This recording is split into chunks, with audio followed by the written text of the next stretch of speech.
جو آپ نے کہا تھا کہ جو لونڈی ہے کہ اس کا سلسلہ آج بھی ہو سکتا ہے، بالکل ہو سکتا ہے اگر ایک اسلامی حاکم ہو، حاکم اسلام ہو اور وہ شرعی جہاد کرے کفار کے ساتھ، اور وہاں سے جو لوگ قیدی بن کے آئیں، غلام بن کے آئیں، تو ان کو ڈکلیئر کر دیا جائے کہ یہ ان کے مرد غلام ہیں اور ان کی عورتیں جو ہے نا وہ لونڈیاں ہیں، تو یہ سلسلہ آگے ہو سکتا ہے۔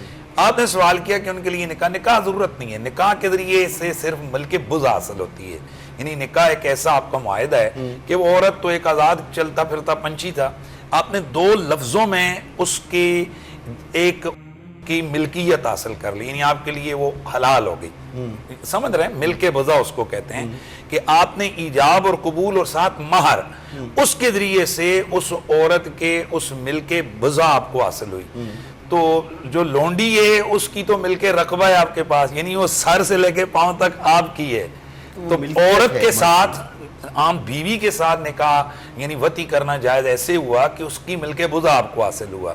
تو لونڈی کے ساتھ اس لیے نکاح کی ضرورت نہیں ہے کہ نکاح کا مقصد ہے مل کے بزا کا حلال ہونا، تو وہ سر سے لے کر پاؤں تک پہلے ہی آپ کی ملکیت میں ہے، اس لیے وہاں پر نکاح کی ضرورت نہیں۔ عورت جو ہے وہ مرد کی ملکیت ہے، یعنی اگر وہ لونڈی ہوئی تو اگر اس نے حجاب و قبول کیا ہاں تو وہ ملکیت، اس کی ملک بزا میں نے لفظ بولا ہے، یعنی قریب جانا حرام تھا، اس نکاح کے ایجاب اور قبول نے اور اس مہر کے تک مقرر کرنے نے وہ چیز آپ کے لیے حلال کر دی۔ سمجھ رہے ہیں؟ اب ایک ایجاب اور قبول کے ذریعے سے آپ کو ملک بزا یعنی عورت کا ایک یا عورت کا ایک حصہ آپ کے لیے حلال ہو گیا، اور دوسری صورت یہ ہے کہ وہ جو ہے سر سے لے کے پاؤں تک وہ اس کو مل کے رقبہ، یعنی آپ اس کی گردن کے مالک ہیں، اس کی پوری کے مالک ہیں۔ تو جب آپ کی پوری کے مالک ہیں، اس کا سر بھی آپ کا، اس کا ہاتھ بھی آپ کی ملکیت، اس کا پاؤں بھی آپ کی ملکیت، اس کے ساری باڈی آپ کی ملکیت، تو کہیں سے بھی آپ اس سے نفع اٹھا سکتے ہیں، لہٰذا وہ آپ کو دبا سکتی ہے، آپ کی خدمت کر سکتی ہے، پلس آپ کی جنسی خواہش کو بھی وہ پورا کر سکتی ہے۔ کیا لونڈی کی اجازت بھی ضروری ہے؟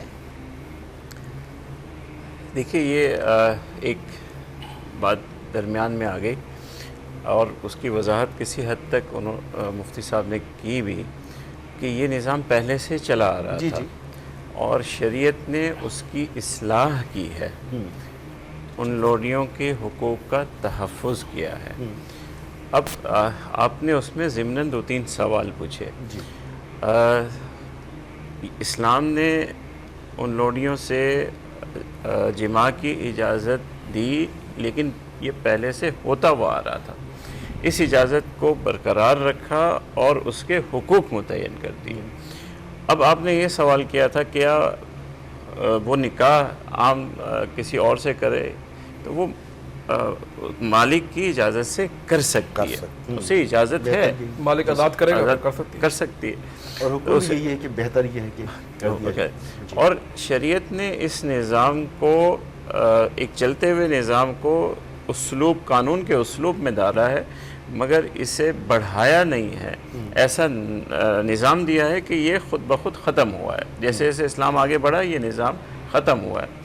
تو چونکہ یہ ایسا نظام ہے جسے آپ یوں سمجھیے کہ اللہ تعالیٰ نے ہر انسان کو آزاد پیدا کیا ہے، وہ غلام ہو جائے تو یہ کوئی اچھی نہیں ہے، لیکن ایک طریقہ کار ہے دنیا کا، اور اس طریقہ میرا کار سوال یہ ہے کہ کیا ایسی صورت میں لونڈی کی بھی رضامندی ضروری ہے جماع کے لیے؟ جماع کے لیے؟ دیکھیے یہ سوال بیوی کے متعلق بھی آج کل ہوتا ہے، لونڈی کے متعلق بھی ہوتا ہے۔ جب اجازت مل گئی، نکاح سے اجازت ملے یا ملکیت سے اجازت ملے، تو قرآن مجید کے الفاظ ہیں نا کہ جس سے آپ نے نکاح کر لیا ہو یا آپ کی ملکیت میں آ گیا ہو، غلام جب کوئی غلام بنا یا تو اس کے بعد وہ تو زبردستی بنی نا، ہاں زبردستی اور وہ اگر پسند نہیں کرتی کہ اس کے ساتھ جمع کیا جائے تو یہ پھر بھی جائز ہوگا۔ دیکھیے اب دیکھیے جب ملکیت میں آ گئی تو یہ اسی طرح ہو گئی جیسے نکاح میں آ گئی، نکاح میں بھی ایک عورت آتی ہے آپ کے، ملکیت میں بھی آتی ہے۔ اب ان دونوں کا معاملہ جماع کے معاملے میں ایک جیسا ہو گیا، اب دونوں کو یہ حکم ہے شریعت کا کہ جب شوہر کو ہو آپ سے اس طرح بستری کا تو آپ کو نہ نہیں کرنی چاہیے، آپ کو ہاں کرنی چاہیے. اچھا. اب کیا شوہر کو یہ حکم ہے کہ وہ ہر حال میں بس نہیں، ایسا شریعت نہیں کہتی اسے بھی کہتی ہے کہ یہ باہمی تلاطف کے معاملات ہیں اور دونوں کو ایک دوسرے کی رعایت کرنی. اب بیمار ہے تو آپ کو اجازت نہیں ہونی چاہیے، آپ کو اس کا خیال رکھنا چاہیے. لیکن یہاں سوال یہ پیدا ہوتا ہے کہ کوئی عورت رہے تو گھر کے اندر اور وہ کہے کہ جی میں شوہر کو قریب نہیں آنے دوں گا، ایسی بھی عورتیں ہوتی ہیں. تو پھر کیا ہوگا؟ تو پھر اس صورت میں عورت کا یہ رویہ درست نہیں ہے. یا تو وہ نکاح سے نکل جائے، یا تو اس معاملے سے نکل جائے، یا پھر اگر وہ رہی تو اس حق کو پھر وہ ادا کرے. حجاب و قبول تو مرضی کا نام ہے نا، یعنی خاتون جو ہیں اصل میں تو وہ رشتہ بھیجتی ہیں نا. بالکل بالکل بالکل، حجاب تو اس کی طرف سے ہوتی ہے. میں اس پہ تھوڑا سا عرض کروں. اصل میں تو نکاح کی پیشکش ہے ہی خاتون کی طرف سے. بالکل ایسا ہے. تو خاتون کی مرضی مقدم ہے. مگر جہاں پر لونڈی کا ذکر آتا ہے وہاں پر کہ وہ تو پہلے ہی قید میں ہے، غلامی میں ہے، اور اس کے بعد اس کی مرضی ہو یا نہ ہو اچھا، مرد اس ابھی کے ساتھ آپ جمع بھی نے کر لے. یہ غلامی، قید، اس طرح کے الفاظ سے یہ تاثر دیا کہ گویا ایک ناانصافی ہو رہی ہے. ہاں ٹھیک ہے، یہ تاثر گیا، تاثر ہی جاتا یہ ہے. تاثر جاتا ہے اس جی. طرح سے، اس سے. لیکن میں آپ کو عرض کروں بھائی، دونوں بزرگواروں نے اشارہ کر دیا بہت بجا اور درست. یہ اس زمانے کے اکانومی کا حصہ تھا، اقتصاد کا حصہ تھا، اور یہ اسلام نے بنایا نہیں تھا. آ رہا. پہلے سے ہی یہ سلسلہ چل رہا تھا. یہ مغرب نے غلامی کا آغاز کیا اور افریقنز کو غلام بنا کے اپنے پاس رکھتا تھا، بیچتا تھا. پھر وہ بہت پہلے، اسلام سے پہلے رومنز نے، جی ہاں، روم وہی مغرب والے، اس سے بھی پہلے. تو بھائی یہ سلسلہ چلتا رہا.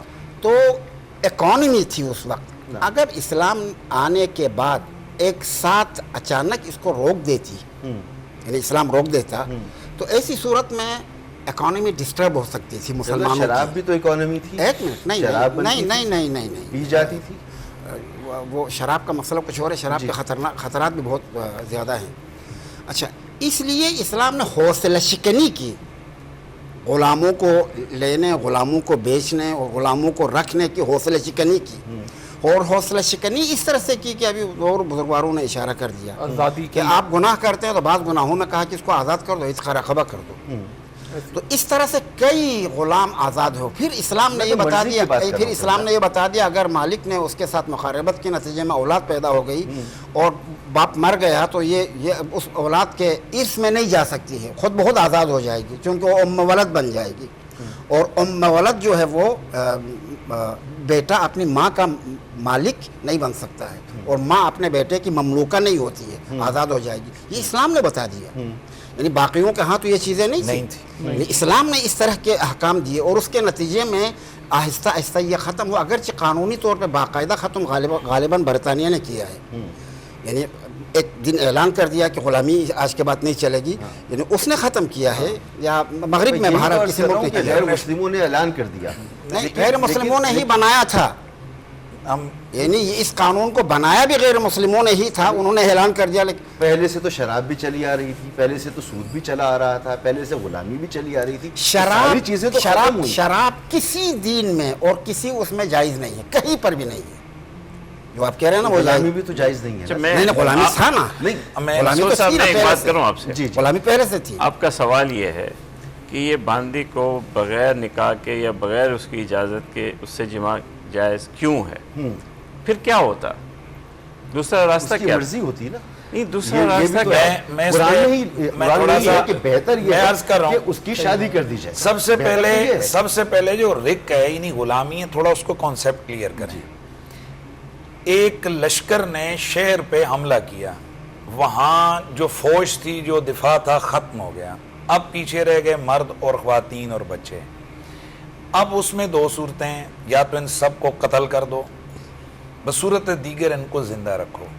اب ان کیوں کہ اس وقت کا جو امپائرز تھیں ان کا رول یہ تھا کہ جب ایک اٹیک کرنے والی آرمی کسی سٹی پر، کسی ایریے پر حملہ کرتی ہے تو وہ وہاں کے تنکے سے لے کر سر تک اور سر سے لے کر پانی تک ہر چیز کی مالک ہو جاتی ہے.